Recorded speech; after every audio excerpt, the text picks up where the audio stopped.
Hei, nikmat mana lagi yang kalian dustai?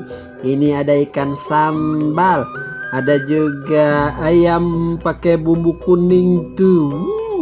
Menggoda sekali tuh. Ada juga sayuran ya. Sayurannya juga sayuran Pak Coy tuh.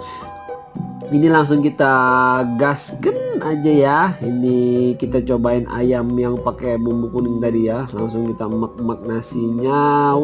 Itu dia. Bismillah.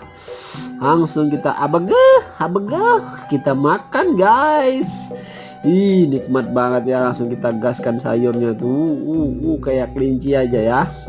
Ini nikmat banget guys ya.